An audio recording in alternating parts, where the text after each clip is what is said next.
Hi, welcome to my channel. Student weight loss சேலஞ்சில் இன்றைக்கி வந்து 13வது நாளை ஸ்டார்ட் பண்ணுறோம்.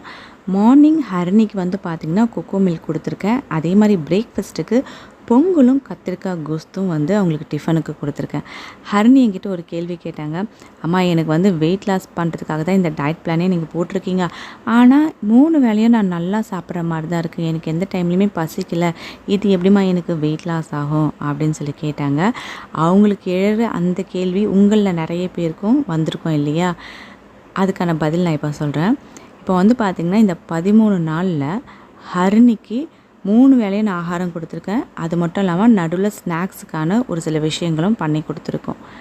இதில் எப்படி வெயிட் லாஸ் ஆகும் அப்படின்னு பார்த்தீங்கன்னா, இதுக்கு முன்ன, அதாவது இந்த 13 நாளைக்கு முன்ன வந்து பார்த்திங்கன்னா வெளியேருந்து வாங்கிட்டு வந்த பொருட்கள் நிறைய சாப்பிடுவாங்க.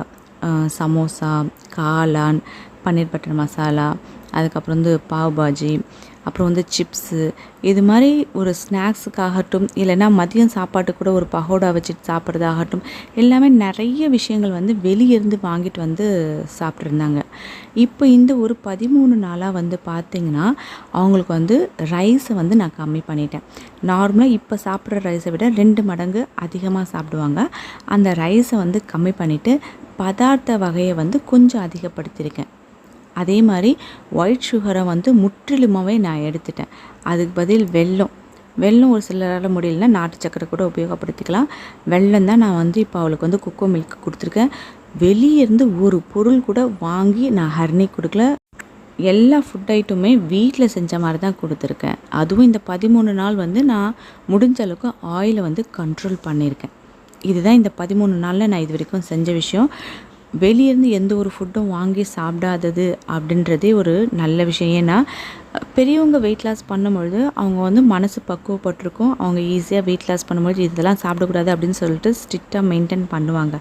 ஆனால் குழந்தைங்க வந்து வெயிட் லாஸ் பண்ணுறோம் அப்படின்னும்பொழுது இது வரைக்கும் நல்லா பீஸா, பர்கர் அப்படிலாம் சாப்பிட்டுட்டு இருந்த பசங்க அதெல்லாம் இல்லாமல் வீட்டில் செய்யக்கூடிய பொருட்களை மட்டும்தான் சாப்பிட்ணும் அப்படின்னும் பொழுது அவங்க அதுக்கு ஒத்துப்பட்டு வர்றதே பெரிய விஷயம். இப்போது அவங்களுக்கு எடுத்த உடனே ரொம்ப ஸ்ட்ரிக்டாக நம்ம டயட் ஃபாலோ பண்ணோன்னா கண்டிப்பாக பிரேக் பண்ணிடுவாங்க.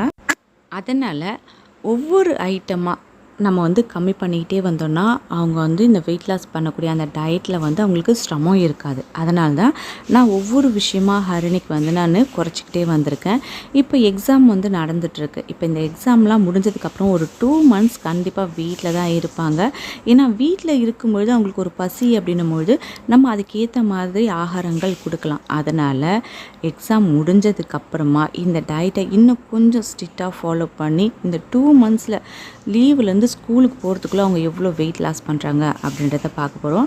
இப்போ வந்து மார்னிங் வந்து பார்த்திங்கன்னா வெண்பொங்கலும் கத்திரிக்காய் கோஸ்தும் பண்ணி கொடுத்துருந்தேன். மதியம் லஞ்சுக்கு வந்து பார்த்திங்கன்னா ரைஸ் எப்பவும் எடுக்கிற மாதிரி 1 கப் ரைஸ் எடுத்திருக்கேன். ஒரு எக்கு பாயில் பண்ணிவிட்டு அதில் வந்து கொஞ்சம் சால்ட்டும் பெப்பரும் போட்டிருக்கேன். இன்றைக்கி வந்து பதார்த்தத்துக்கு வந்து பார்த்திங்கன்னா பெங்களூர் கத்திரிக்காய் வந்து கூட்டு பண்ணேன். அதே மாதிரி முருங்காய் காரக்குழம்பு வச்சேன். இதை தான் இன்றைக்கி அவங்களுக்கு லஞ்ச் மெனுவாக நான் கொடுத்துருக்கேன். ஈவினிங் வந்து பார்த்திங்கன்னா திரும்ப ஒரு கிளாஸ் வந்து கொக்கோ மில்க் கொடுத்துருக்கேன். நைட் வந்து அவங்க 2 தோசை சுட்டு காரக்குழம்பு தொட்டுக்கிட்டு சாப்பிட்டுட்டாங்க. இனிய டயட்டை அவங்க வெற்றிகரமாக முடிச்சிட்டாங்க.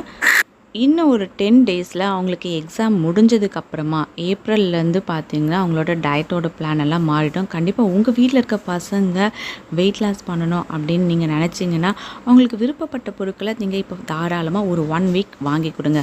அவங்க என்ன கேட்டாலும் சமோசாவோ இல்லைனா பீஸாவோ பர்கரோ எதுவாக இருந்தாலும் வாங்கி கொடுங்க. ஆனால் ஒரே ஒரு விஷயம் மட்டும் அவங்கக்கிட்ட சொல்லிடுங்க, இப்போ நீங்கள் சாப்பிட்றது கடைசி, அதுக்கப்புறம் நீங்கள் நல்லா வெயிட் லாஸ் பண்ணதுக்கப்புறமா தான் நீங்கள் இதை பற்றி யோசிக்கணும்.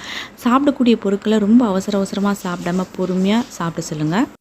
அவங்களுக்கு விருப்பமான எல்லா பொருட்களையும் வாங்கி கொடுங்க. நீங்கள் நினைக்கலாம் டயட் இருக்கிறோம் அப்படின்னு சொன்னதுக்கப்புறம் இது மாதிரி வாங்கி கொடுத்தோன்னா என்னங்க ஆகிறது அப்படின்ட்டு.